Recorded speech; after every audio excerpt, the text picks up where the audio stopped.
The coconut tree. Grandfather sat back in his chair, trying to make sense of a rather incoherent story little Rada was telling him of a neighbor's son, who spent his time getting other children into trouble. "What you mean," Grandfather said with a smile, "is that this boy deliberately gets other children into trouble by telling falsehoods." "That's what I have been telling you," Rada said rather indignantly.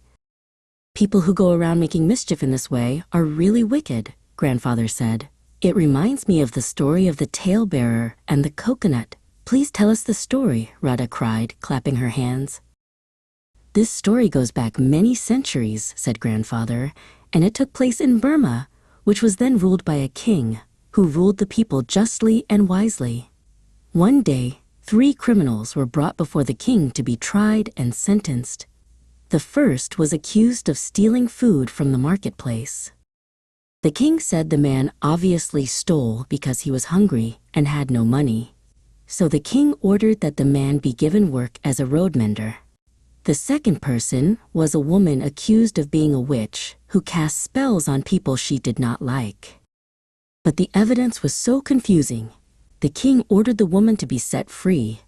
The third case was a man accused of malicious slander. When the prosecutor announced that the man had been convicted many times in the past for the same offense, the king glared at the prisoner and in a stern voice announced that mercy could not be shown to such an incorrigible rogue, and ordered the man to be taken outside the city walls and be beheaded. As it so happened, the following morning one of the court officials was walking by the place of the execution and was surprised to see the man's head lying on the ground. As he turned away in disgust, the head called out, "Go and tell your king he knows nothing about justice." The official took to his heels and ran, and didn't stop running until he reached the palace, where he poured out his story to the king. At first, the king refused to listen to such an unlikely tale, but the official swore that he was telling the truth, and demanded that the king send one of his ministers to the place of execution to verify the truth. In the end, the king sent his chief minister to find out the truth. The minister on his return said, "The head is certainly there, your majesty, but it certainly cannot talk. So I am afraid this official is the victim of his own imagination."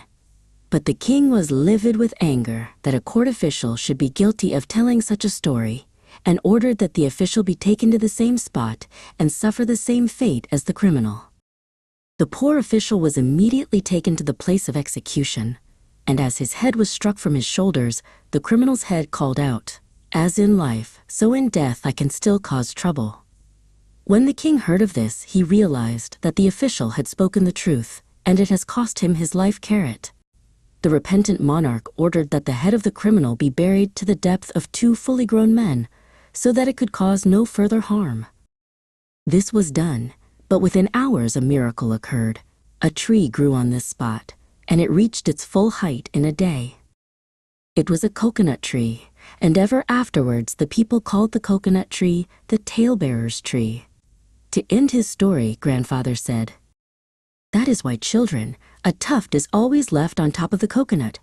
For underneath that tuft are the 2 eyes and the mouth of the talebearer. And if we remove that tuft, then that old talebearer will start making trouble again."